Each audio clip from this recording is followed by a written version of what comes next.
अहमदाबाद महामार्गावर आज सकाळपासूनच वाहतूक कोंडी निर्माण झाल्याचं दिसून आलं। आज सकाळी 10 ते 11 वाजण्याच्या सुमारास मुंबई अहमदाबाद महामार्गावरील मस्तान नाका टेन नाका येथे मुंबईच्या दिशेने जाणाऱ्या मार्गावर वाहनांची मोठी वाहतूक कोंडी झाली होती।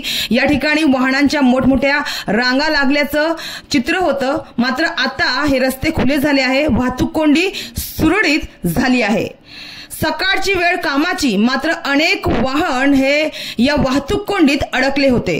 मात्र मुंबई अहमदाबाद महामार्गावरील वाहतूक कोंडी ही नित्याचीच झाली आहे, त्यामुळे वाहनधारकांना याचा प्रचंड मनस्ताप सहन करावा लागत आहे। या ट्रॅफिकला, या वाहतूक कोंडीला जबाबदार कोण आणि आता कुणाकडे तक्रार करावी आणि तक्रार केली तर आता तरी कारवाई होणार का, असा संतप्त प्रश्न सर्वसामान्य वाहनधारकांनी विचारला आहे।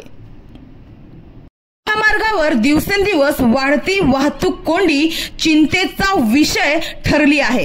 याच वाहतूक कोंडीवरून शिंदे गटाचे नेते आणि राज्याचे परिवहन मंत्री प्रताप सरनाईक यांनी आक्रमक पवित्रा घेतल्याचं दिसून आलं। 10 फेब्रुवारी रोजी प्रताप सरनाईक दहिसर टोल नाक्यावर दाखल झाले होते। त्यावेळी प्रताप सरनाईक ठेकेदारांवर चांगलेच संतापले होते।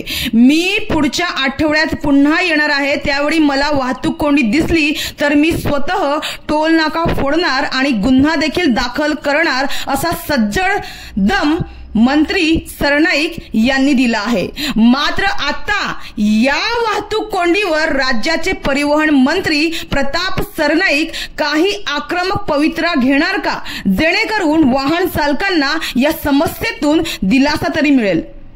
आता तरी फक्त अशीच अपेक्षा करू शकतो, कारण माय बाप सरकारची भूमिका तशीच आहे। अपना काम बनता भाड़ में जाए जनता।